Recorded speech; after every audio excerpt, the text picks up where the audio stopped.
Real trauma doesn't always leave a scar. Sometimes it simply leaves a person who has learned to exist in total silence.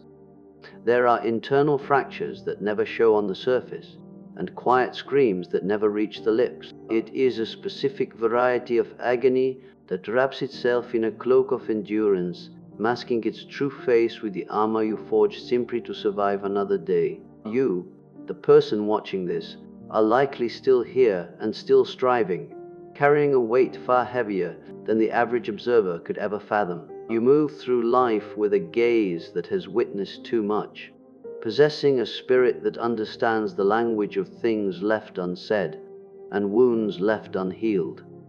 There is a certain gravity in your presence, a quiet, undeniable weight that draws people toward you, even if they cannot explain why. Carl Jung famously remarked that the ultimate terror lies in the act of total self-acceptance. But what occurs when finding your true self feels impossible beneath the wreckage of everything you have survived? You have mastered the art of muted grief and restrained hope. You became your own sanctuary when there was no one left to provide a roof. This fortress of extreme independence wasn't built for vanity, but out of absolute necessity. Life taught you early that being open was synonymous with being in danger.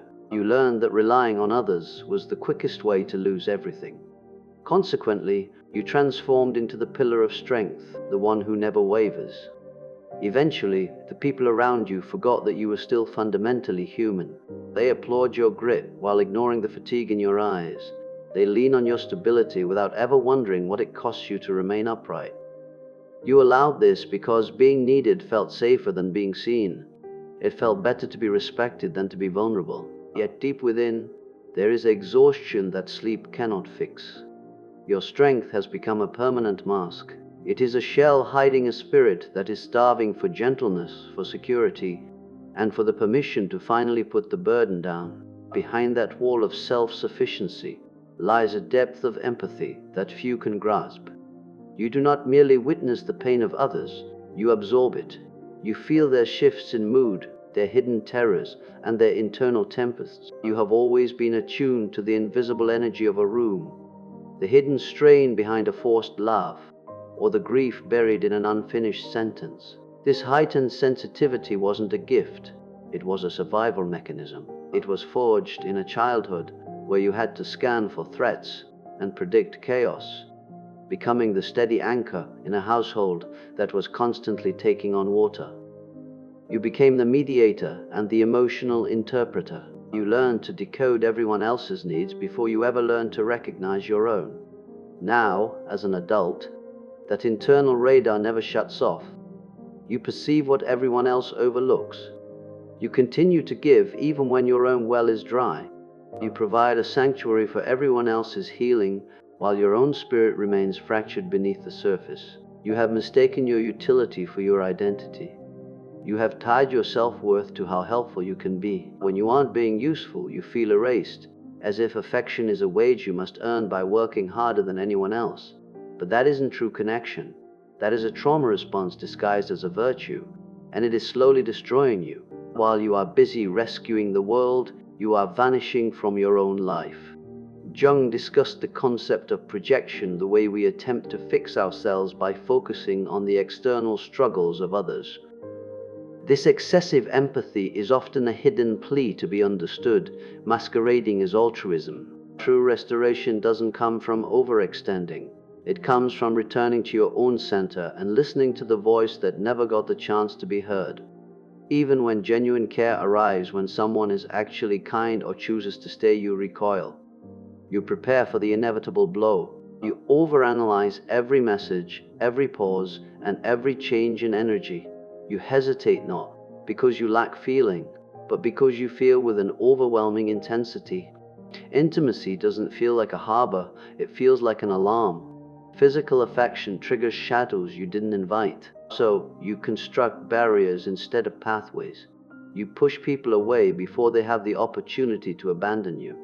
Deep inside, a part of you is still reliving the memory of being left to break alone.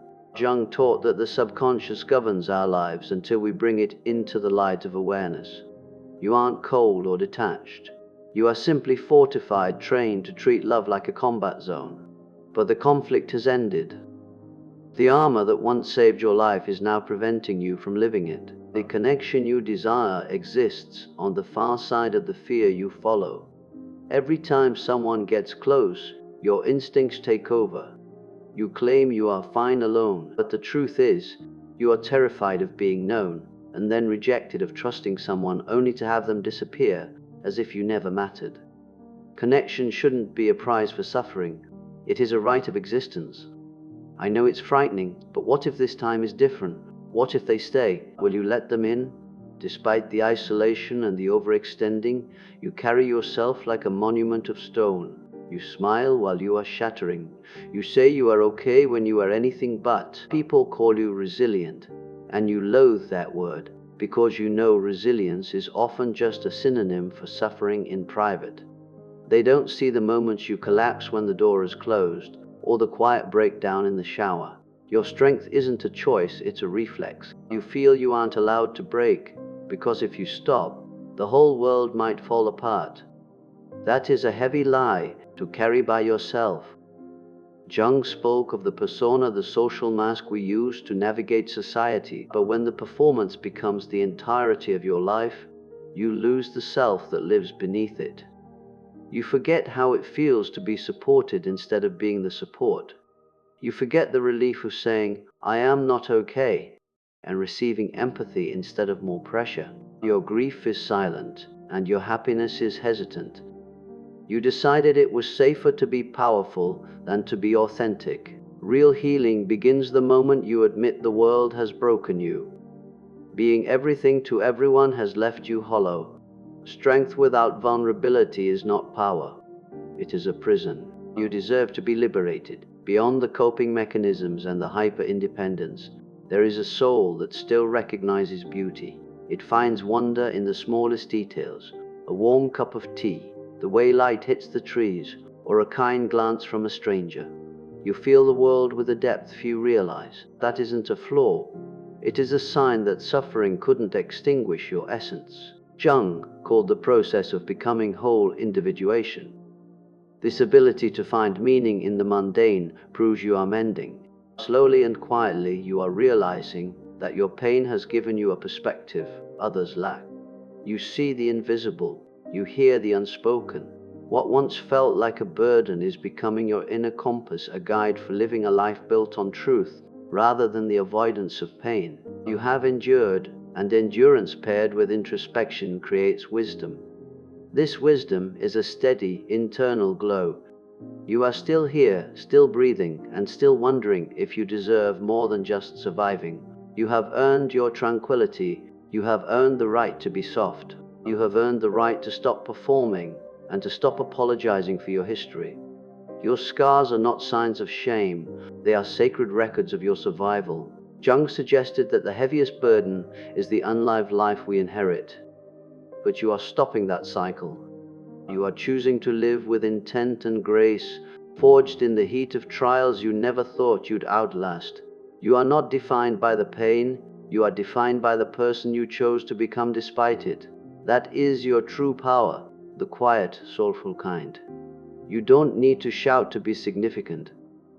You don't need to be perfect to be worthy. Healing starts when you let yourself be enough. You are not your history, though your history has molded you. Let it be a tutor, not a warden. Let it walk beside you without leading the way. The narrative doesn't conclude with the injury, it begins with the recovery. You are becoming something unshakable and whole. You didn't just survive the breakage, you used the pieces to build something deeper. Not a wall, but an insight, a soul that recognizes other travelers in the silence between words. That is spiritual vitality. Not everyone can stare into the abyss of pain and remain conscious. Most people distract themselves or go numb. But you stayed. You faced the memories and the aches night after night. In doing so, you became rare. Someone who shifts the atmosphere of a room simply by entering it. Your silence has more substance than most people's speeches.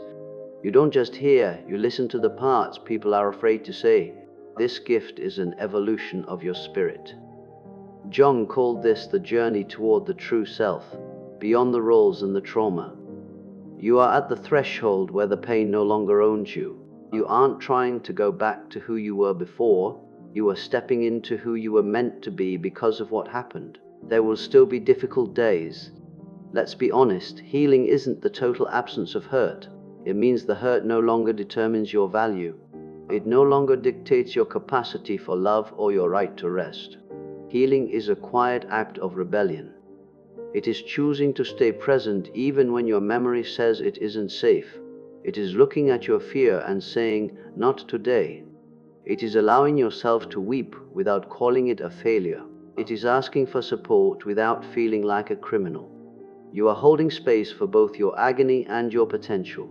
The world wants your mask, but your spirit wants the truth. Truth looks like stillness and surrender, not giving up, but accepting that your worth isn't in what you do, but in the fact that you exist.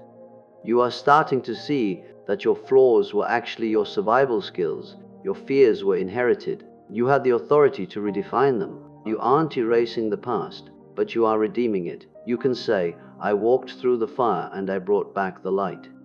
Some people will never understand your depth. They will call your quietness cold or your intensity dramatic. They will see your boundaries as a personal attack. Let them. You aren't here to be understood by everyone. You are here to be loyal to yourself. By doing so, you will attract those who see you with their hearts. The ones who have also walked through the dark and questioned their own sanity. With them, you won't have to explain your hesitation or your silence. They will already know. This is how the healing spreads. By being authentic, you give others the green light to do the same. By carrying your history with grace, you show the world that pain doesn't have to be hidden. You offer a mirror that says, "You aren't alone." What are the signs of deep suffering? They aren't always visible scars. They are in the way you pause before speaking because you know how much words matter. They are in the way you prioritize others because it's a familiar way to stay safe. They are in the way you love with a protective, hesitant devotion. They are in the way you break, not with a crash, but like a leaf falling in the autumn. They are in your appreciation for small joys and your reverence for peace. They are in your ability to sense the grief in others, and they are in your silence, which is overflowing with everything no one thought to ask. Yet you continue to rise, not always with elegance, but always with persistence. That is your legacy. You endured, and you still know how to feel. Jung wrote that the privilege of a lifetime is to become who you truly are. That path is never a straight line. It is 1,000 tiny decisions to remain tender in a cynical world. It is choosing truth over belonging and sitting with your pain until it teaches you what you need to know. Your growth matters, even if it feels invisible. You change the world by the frequency you emit, by the way you hold space and make others feel seen. That is sacred strength. It is proof that your trials didn't destroy you. They initiated you. You are becoming the person you were always destined to be, whole, honest, and free. You were never meant to reside inside the pain. You were meant to pass through it and emerge with a wisdom only the wounded possess. You can decide what your story means now. From that meaning, you build a life that feels like home. Not a performance, but a reality that doesn't trigger your survival instincts. Jung called this the alchemy of the soul, turning lead into gold. Your suffering is the lead, the heavy shadow of your past.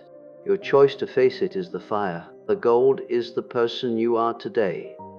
The gold is the voice you found when you stopped hiding. It is the peace you finally allowed yourself to have. It doesn't matter how long it took or how many times you fell.